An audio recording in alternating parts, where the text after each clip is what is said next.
దాంతో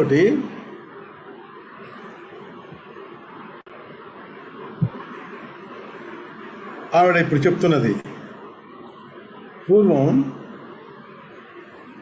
దేవ్యా సమీపం గత్వా తే బద్ధాంజలి పుటా స్థితా తతః ప్రాహ హనుమంతం దేవి యోగిని దివ్య దర్శన.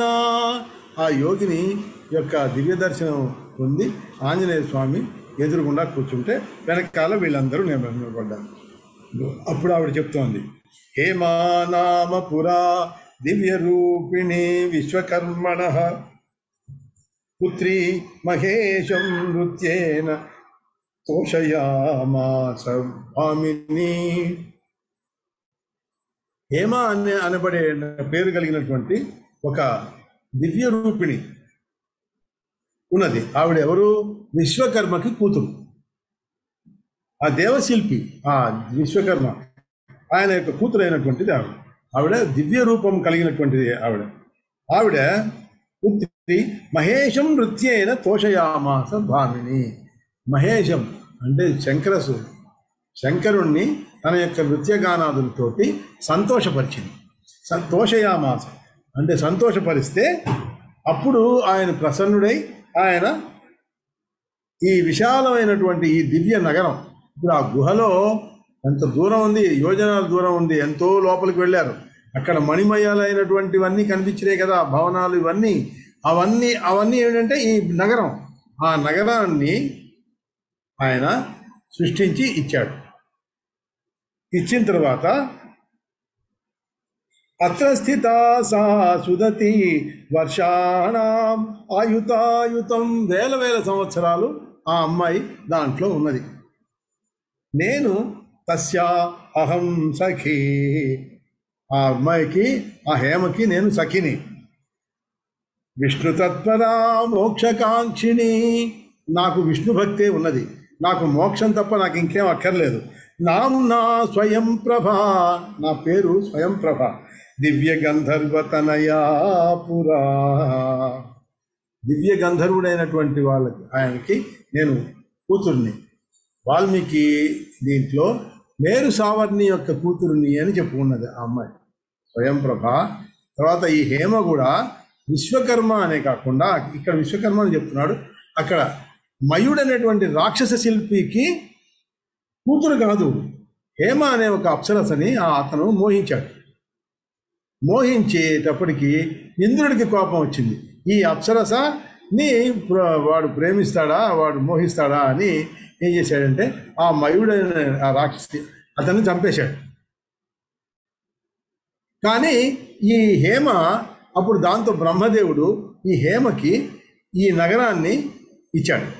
ఇచ్చి నువ్వు దీంట్లో సుఖంగా ఉండు అని హేమకి ఇచ్చాడు.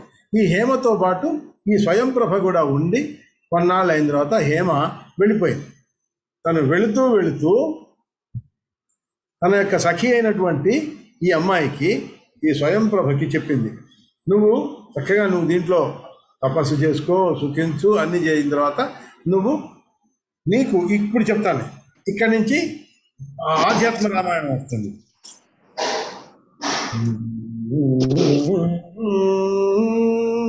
ఆయన చెప్తున్నాడు, ఆ హేమ ఈ అమ్మాయికి చెప్తున్నది, గచ్చంతి బ్రహ్మలోకం సా ఆహేదం తపశ్చర అత్రైవ నివసంతి త్వం సర్వప్రాణి నివర్జితే. నువ్వు తను వెళ్ళిపోతూ బ్రహ్మలోకానికి వెళ్ళిపోతూ, ఇదిగో నేను ఇక్కడ ఉండను కదా, నువ్వు ఇక్కడ ఉండి తపస్సు చేసుకో, తపస్సు చేసుకొని సర్వ ప్రాణుల్ని నువ్వు వివర్జించేసి నువ్వు చక్కగా తపస్సు చేసుకుంటూ ఉండు. అప్పుడేమవుతుంది? త్రేతాయుగే దాశరథిర్భూత్వా నారాయణో అవ్యయ. అవ్యయుడైనటువంటి నారాయణుడు దాశరథిలాగా పుడతాడు త్రేతాయుగంలో. భూభారహరణార్థాయ విచరిష్యతి కాననే. ఈ భూభారం తగ్గించడం కోసం కాననం అంటే అడవుల్లోకి చలిస్తాడు, వస్తాడు. మార్గంతో వానరాస్తస్య భార్యామాయాంతి తే గుహాం. భార్యను వెతుక్కుంటూ ఆయన వస్తూ ఉంటే అప్పుడు వానరులందరూ ఆయన యొక్క భార్యను వెతుక్కుంటూ వస్తారు. వచ్చినప్పుడు ఈ గుహలోకి వస్తాడు. వచ్చినప్పుడు వాళ్ళకి పూజయిత్వా తాన్నత్వా రామం స్తుత్వా ప్రయత్నతః. వాళ్ళు రాముడి గురించి చెప్తారు నీకు, ఇలా మేము వచ్చామన్న సంగతి. అప్పుడు నువ్వు వాళ్ళని పూజించి నమస్కరించి ప్రయత్నపూర్వకంగా రాముడిని స్తుతించి, ప్రయత్నపూర్వకంగా అంటే పూర్తిగా మనస్ఫూర్తిగా రాముడిని స్తుతించి నువ్వు యోగులందరూ వెళ్ళేటటువంటి ఆ విష్ణు పదానికి నువ్వు వెళతావు అని ఈ అమ్మాయి హేమ ఈ స్వయంప్రభకి చెప్పి తను బ్రహ్మపదానికి వెళ్ళిపోయింది. యాతాసి భవనం విష్ణోర్యోగి గమ్యం సనాతనం ఇతోహం గంతుమిచ్చామి రామం ద్రష్టుం త్వరాన్విత. అయ్యా మీరందరూ వచ్చారు, నేను అది మా హేమ చెప్పినట్లే జరిగింది కాబట్టి నేను ఆ విష్ణు యోగి గమ్యం సనాతనుడైనటువంటి విష్ణువు ఎక్కడ ఉంటాడో అతన్ని చూడటం కోసం ఇతో అహం గంతుమచ్చామి, నేను ఇంకా వెళ్ళిపోతాను. ఎక్కడికి? రామం ద్రష్టుం, రాముణ్ణి చూసి అక్కడి నుంచి త్వరగా నేను మోక్షాన్ని చేరుకుంటాను అని చెప్పి యూయం పిదధ్వను క్షీణి గమిష్యథ బహిర్గుహాం తథైవ చక్రుస్తే వేగాద్గతాః పురస్థితం వనం. ఇప్పుడు మీరందరూ కళ్ళు మూసుకోండి. అక్షీణి తథైవ చక్రుస్తే, మిమ్మల్ని నేను బయటికి తీసుకెళ్తాను, నా యొక్క తపశక్తితోటి మిమ్మల్ని ఈ గుహలోంచి బయటకు తీసుకెళ్తాను, అక్కడి నుంచి వెళ్ళండి అని. సాపి త్యక్త్వా గుహాం శీఘ్రం యయౌ రాఘవ సన్నిధిం తత్ర రామం సుగ్రీవం లక్ష్మణం చ దదర్శః. వీళ్ళని బయటకు తీసుకొచ్చి తను రాఘవ సన్నిధికి వెళ్ళిపోయింది. తన యొక్క యోగశక్తితోటి సుగ్రీవుడు రాఘవుడు ఎక్కడైతే ఉన్నారో వాళ్ళ దగ్గరికి వెళ్ళిపోయింది. తత్ర రామం సుగ్రీవం లక్ష్మణం చ దదర్శః. వీళ్ళ ముగ్గురు ఎక్కడ కూర్చున్నారో అక్కడికి వెళ్ళి కృత్వా ప్రదక్షిణం రామం ప్రణమ్య బహుశః సుధీ. ఆ రాముడికి ప్రణామం చేసి వాళ్ళకి ప్రదక్షిణం చేసి అహ గద్గదయా వాచా రోమాంచిత తనూరుహ. గద్గద కంఠంతో ఆవిడ రోమాంచిత తనూరుహ, ఆవిడ శరీరం అంతా పులకలెత్తిపోయినట. అట్లా అయిపోయి ఆ శ్రీరాముడి యొక్క దర్శనం అయిపోగానే అప్పుడు అంటోంది ఆవిడ, దాసీ తవాహం, నీకు నేను దాసినయ్యా, రాజేంద్ర దర్శనార్థమిహాగత, నీ యొక్క దర్శనార్థం ఇక్కడికి వచ్చాను, ఆగత. బహువర్ష సహస్రాణి తప్తం మే దుశ్చరం తపః. బహువర్ష సహస్రాన్ని అంటే ఎన్నో వేల సంవత్సరాలు నేను ఆ గుహలో నీకోసం తపస్సు చేసి మహాదుశ్చరం, ఎంతో కష్టమైనటువంటి తపస్సు చేశాను. గుహాయాం దర్శనార్థం తే ఫలితం మే అద్య తపః. అంత తపస్సు చేసినందుకు నాకు ఫలితం నీ యొక్క దర్శనం నాకు లభించింది. అద్య హిత్వాం నమస్యామి మాయాయా పరతః స్థితం. మాయకి వెలుపల ఉండేటటువంటి వాడివి నీవు, అలాంటి వాడిని నేను నమస్కారం చేసుకుంటున్నాను. నువ్వు సర్వభూతేషు చాలా లక్ష్యం బహిరంతర అవస్థితం, యోగమాయా జవనికాచ్ఛన్నో మానుష విగ్రహ. యోగమాయ అనేటువంటి తెర ఉన్నదే, యవనిక అంటే తెర. ఆ తెరకి అవతల ఉంటావు నువ్వు. యోగమాయ చేత ఆవరింపబడినటువంటి వాళ్ళం మేము ఈ తెరకి యువతలు ఉంటాం, నీవు అవతల ఉంటావు. ఉండే మానుష విగ్రహంలో మనుషుల్లాగానే ఉంటావు. అక్కడ ఉండి నా లక్ష్యసే అజ్ఞాన దృశం శైలూష ఇవ రూపధృక్ మహాభాగవతానాం త్వం భక్తి యోగ విదిత్సయా. మామూలుగా మనుషులు నిన్ను తెలుసుకోలేరు. మహాభక్తులైనటువంటి వాళ్ళు, వాళ్ళకి భక్తి యోగం తెలియటం వలన నిన్ను తెలుసుకోగలుగుతున్నారు. అందువలన వాళ్ళకి వీళ్ళందరికీ నీ యొక్క విషయం తెలియపరచడం కోసం నువ్వు మాకు అవతరించావు. అలాంటి వాడివి కదా నువ్వు.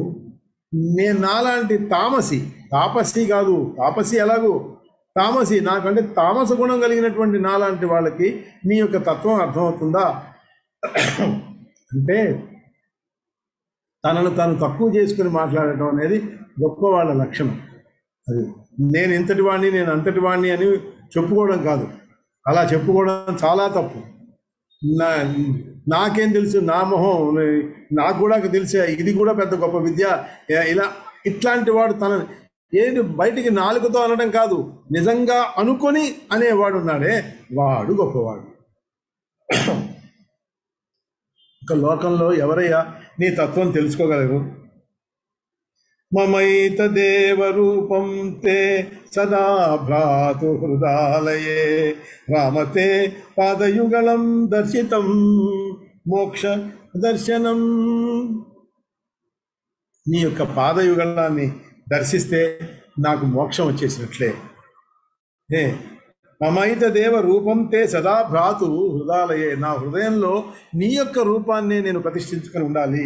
ఇదే నిలుచుగాక. నా తర్వాత ఈ సంసార సముద్రం ఉండే, ఈ సంసార సముద్రంలో ఉంటే నీ రూపం నాకు కనబడదు. సన్మార్గాన్ని తెలుసుకోవడానికి వాళ్ళకి మాత్రమే నీ రూపం తెలుసుకోవడానికి అవకాశం ఉంటుంది. ఇట్లాంటి అసలు మామూలు ఈ ధనం, దార, పుత్ర, కలత్రాలు ఇట్లాంటి వాళ్ళు అందరూ ఇవన్నిటి మీద కనుక ఎప్పుడైతే నా మనసు లగ్నయం ఉందో, ఇంకా నేను ఎప్పటికీ కూడా నేను తెలుసుకోలేను. నువ్వు ఎవరివి? నివృత్త గుణ మార్గాయ నిష్కించన ధనాయతే నమః స్వాత్వాభిరామాయ నిర్గుణాయ గుణాత్మనే కాలరూపిణమీశాన ఆది మధ్యాంతవర్జితం. ఇవన్నీ మీకు అర్థమవుతూనే ఉంటాయి. ఆయన ఆది మధ్యాంతరహితుడు, కాలరూపుడు, ఈశానుడు అయినటువంటి వాడు. అలాంటి శ్రీమన్నారాయణమూర్తి రామావతారంలో ఉన్నాడు. ఇంకా సమం చరంతం సర్వత్ర మన్యే త్వాం పురుషం పరం. నువ్వు సర్వత్రా సముడు వైపు చరిస్తావు. అంటే ఒకళ్ళు ఎక్కువ ఒకళ్ళు తక్కువ లేకుండా సమభావంతో నువ్వు ఉంటావు. నువ్వు పరమ పురుషుడివి. దేవతే చేష్టితం కశ్చిన్న వేదన్ నృవిడంబనం. నీవు మానవుడి వలె నువ్వు ప్రవర్తిస్తుంటే నీ చేష్టితాలు మాకు ఎలా తెలుస్తాయి? నీకు ఎక్కడా ప్రియులు లేరు, అప్రియులు లేరు, అంటే ద్వేషులు లేరు. నీ మాయ చేత ఆవృతులైనటువంటి వాళ్ళందరూ ఉన్నారే, వాళ్ళు నిన్ను ఆ రూపాల్లో చూస్తారు. అంటే ఒకడు కృష్ణుడు అనుకుంటాడు, ఒకడు రాముడు అనుకుంటాడు, ఒకడు ఇంకోటి అనుకుంటాడు, ఇంకోటి అనుకుంటాడు. ఇదంతా మాయ. ఈ రూపాలు నీకు కల్పించిన వాడెవరు?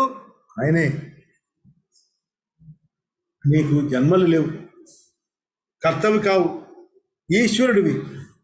దేవమానక తిర్యగ్యోనులలో సాగింపబడేటటువంటి ఈ కర్మలు ఉన్నాయే, ఇవన్నీ నీ లీలలే. అంటే దేవమానవ తిర్యగ్యోనులు, తిర్యక్ అంటే గాలిలో సంచరించేటటువంటివి అన్నమాట. వాటి దాంట్లో జరిగేటటువంటి కర్మలన్నీ ఉన్నాయే, అవన్నీ కూడా నీ లీలలే.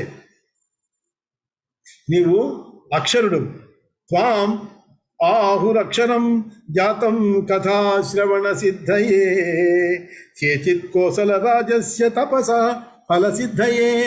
కోసలరాజు అయినటువంటి దశరథుడు ఆయన తపస్సు ఫలించి ఆయన యొక్క ఫలాన్ని సిద్ధించిందనమాట. కౌసల్యయా ప్రార్థమానం జాతమాహు పరే జనా. కౌసల్య చేత ప్రార్థితుడివై నీవు అవతరించావు. ఇంకా అంటే ఇవన్నీ నిజమే. వశిష్ఠుడు కాదు, కశ్యప ప్రజాపతి వీళ్ళందరూ బ్రహ్మ వీళ్ళందరూ పూజిస్తే వీళ్ళందరి చేత ఆర్థింపబడి వచ్చావు ఇక్కడికి. దుష్ట రాక్షస భూభారహరణాయ అర్థితో విభూ. ఈ దుష్ట రాక్షసులందరినీ అణిచివేసి ఈ భూభారాన్ని హరించడం కోసం అర్థింపబడ్డావు. రావయ్యా అని బ్రహ్మ రుద్రాదులందరూ నిన్ను ప్రార్థిస్తే నువ్వు వచ్చావు. బ్రహ్మణా నరరూపేణ జాతో అయమితి కేచన శృణ్వంతి గాయంతి చయే కథాస్తే రఘునందనా. ఓ స్వామి, ఎవరైతే నీ యొక్క ఈ పాదపద్మాలు చూడగలరు, ఎవరికి ఉంటారో నీ కథల్ని ఎవరు వింటారో, ఎవరు గానం చేస్తారో, ఎవరు ఆ భవ సముద్రాన్ని దాటింపగలిగేటువంటి ఆ నీ పాదపద్మాల్ని వాళ్ళు కలుగుతారు. నేను మాయా చేత కట్టుబడినటువంటి దానిని నేను, అలాంటి నేను నీ మాయ చేత నేను కట్టుబడిన దాన్ని. నేను ఎలా తెలుసుకోవాలి? నువ్వా మాయాగుణం చేత కట్టబడినటువంటి నేను, మాయకి అతిరిక్తుడమైనటువంటి నిన్ను నేను ఎలా తెలుసుకోగలను? నీ యొక్క కృపా సముద్రం కృప ఉంటే తప్ప. ఇంకా ఇట్లా ఆ స్వయంప్రభాదేవి శ్రీరామచంద్రుణ్ణి ప్రార్థించి ఆయన్ని కీర్తించింది. ఓ రఘువర, బాణాలు, అమ్ములు, శరాలు ఇవన్నీ దాల్చి నువ్వు తమ్ముడైనటువంటి లక్ష్మణుడితో పాటు సుగ్రీవుడితో పరివేషించి ఉన్నటువంటి నీకు నేను నమస్కరిస్తున్నాను అని ఆ స్వయంప్రభాదేవి ఆయనకి నమస్కారం చేశారు. ఇట్లా స్తుతించగా ఇక్కడ చూసారా, ఒక ముఖ్యమైనటువంటి విషయం ఏంటంటే స్వయంప్రభాదేవి రాముడి దగ్గరికి వెళ్ళి ఇక్కడ నాకు మీ హనుమంతుడు వీళ్ళందరూ కనబడ్డారని చెప్పట్లా, నేను ఎవరు అని కూడా చెప్పటం లేదు, ఏమీ చెప్పడం లేదు. స్వామి, నేను దర్శించుకోగలిగాను, నాకు ఇదే కావాలి, నాకు మోక్షం, నీ యొక్క పాదపద్మాలు చూస్తే నాకు చాలు అని ఆవిడ చెప్పింది. ఇది ఆధ్యాత్మ రామాయణంలో ఉన్నటువంటి విశేషం ఏంటంటే, ఇక్కడ రాముడు పరమ పురుషుడు అని తను వెళ్ళి ప్రార్థిస్తే రాముడు ఏమన్నాడు? సరే, అలాగే నీ మనసులో నువ్వు ఏం కోరుకుంటున్నావు అడుగు అని అడిగితే ఆవిడ అన్నది, ఓ భక్తవత్సల, ఓ ప్రభు, నేను ఎక్కడ ఇప్పుడు నేను ఇక్కడ నాకు మోక్షం వస్తుందో లేదో నాకు తెలియదు, నాకు మళ్ళీ జన్మ ఉంటుందేమో, నేను ఎక్కడ ఏ జన్మ ఎత్తినా సరే అచంచలమైనటువంటి నీ భక్తిని నాకు ప్రసాదించు చాలు, ఇంక నాకేం అక్కర్లా. నాకు జన్మే లేదనుకో, ఇంకప్పుడు ఇంకేమీ లేదు కనుక నాకు జన్మలుగానే ఉంటే మాత్రం నాకు నీ మీద భక్తి అచంచలమైనది. మళ్ళీ ఊరికేదో భక్తి అంటే శ్రీ రామ రామ రామేతి రమే రామే మనోరమే సహస్రనామతుల్యం రామనామవరాననే అని ఒకసారి అనుకుంటే సరిపోయేది ఆ భక్తి కాదు, అచంచలమైనటువంటి భక్తి ఉండాలి నాకు అనేది, అది ప్రసాదించండి అని అడిగింది. ఇంకా నీ భక్తులతోటే నాకు ఎప్పుడు సాంగత్యం కలుగుగాక, అట్లాగే ఈ సంసార లంపటలు ఉన్నారే వీళ్లతో కలగకుండా ఉండుగాక,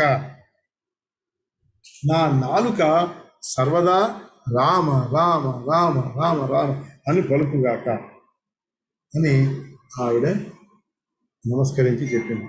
ఓ రామ, ఓ ప్రభు, మానసం శ్యామలం రూపం సీతాలక్ష్మణ సంయుతం ధనుర్బాణధరం పీతవాససం ముకుటోజ్వలం. అంగదైర్నూపురైర్ముక్తాహారైః కౌస్తుభకుండలైః భాంతం స్మరతు మే రామ వరం నా అన్యం వృణో ప్రభో. నా మనసులో నీ శ్యామలమైనటువంటి నీ రూపాన్ని, సీతాలక్ష్మణయుతుడిగా ఉన్నటువంటి నీ రూపాన్ని, ధనుర్బాణాలను ధరించి ఉన్నటువంటి పీతాంబర సుశోభితుడు అయినటువంటి కిరీట కాంతులతో వెలుస్తూ ఉన్నటువంటి అంగద నూపురాల చేత, ముత్యాల దండల చేత, కౌస్తుభ కుండలాల చేత ప్రకాశించేటటువంటి నీ యొక్క దివ్య రూపము నా మనసు ఎప్పుడూ స్మరించుగాక, అంటే నా మనసులో అది నిలిచి ఉండుగాక. ఇంతకంటే నేను ఏ ఒక్క వరం నేను కోరుకోను స్వామి అని స్వయంప్రభ అడిగింది. అప్పుడు శ్రీరాముడు ఇట్లా అన్నాడు, భవత్వేవం మహాభాగే గచ్చత్వం బదరీవనం. అలాగే కానీ ఓ తల్లి, నువ్వు ఇప్పుడు బదరీవనానికి వెళ్ళిపో. తత్రైవ మాం స్మరంతి త్వం త్యక్త్వేదం భూత పంచకం. నన్నే స్మరింతూ అక్కడ నన్ను ధ్యానిస్తూ ఈ భూత పంచకం అంటే పాంచభౌతికమైనటువంటి ఈ శరీరాన్ని నువ్వు వదిలిపెట్టేస్తావు. వదిలిపెట్టేసి మామేవ పరమాత్మానం అచిరాత్ ప్రతిపద్యసే. అచిరకాలంలోనే పరమాత్మ అయినటువంటి నన్ను, నా పదాన్ని చేరుతావు. రాముడు ఓపెన్గా చెప్పేశాడు, నేనే పరమాత్మని. ఇక్కడ ఆధ్యాత్మ రామాయణంలో ఎంత క్లారిటీ ఉంది. శ్రీరామచంద్రమూర్తి పరమాత్ముడు అని. శ్రుత్వా రఘూత్తమ వచో అమృతసార కల్పం గత్వా తదైవ బదరీతరుషండ దుష్టం. ఈ రఘుత్తముడి యొక్క అమృతసారములైనటువంటి అంటే అమృతోపమానములైనటువంటి ఆ పలుకులు విని ఆ వెంటనే స్వయంప్రభ ఆ బదరీవనానికి వెళ్ళిపోయింది. బదరీవనం అంటే రేగు చెట్లు ఉండేటటువంటి వనం, దాంట్లో తీర్థం, ఆ తీర్థాల్లోకి వెళ్ళిపోయింది. వెళ్ళిపోయి అక్కడ రఘుపతిని మనసారా ధ్యానిస్తూ కొన్నాళ్ళకి శరీరాన్ని వదిలిపెట్టేసి పరమపదాన్ని చేరింది. దీంట్లో ఈ కిష్కింధాకాండలో 6వ సర్గం పూర్తయింది. మనం మళ్ళీ రేపు మనం 7వ సర్గానికి వెళదాం. శుభం భూయాత్. ఎవరన్నా ఏదైనా అడుగుతారా? సరే ఏమ్మా, అంటే చెప్పుకుందామా? రాధానామం చెప్పుకుందాం. శ్రీ రాధే జయ రాధే జయ జయ రాధే, శ్రీ రాధే జయ రాధే జయ జయ రాధే, శ్రీ రాధే జయ రాధే జయ జయ రాధే, శ్రీ రాధే జయ రాధే జయ జయ రాధే, శ్రీ రాధే జయ రాధే జయ జయ రాధే. జయ జయ శ్రీ రాధే.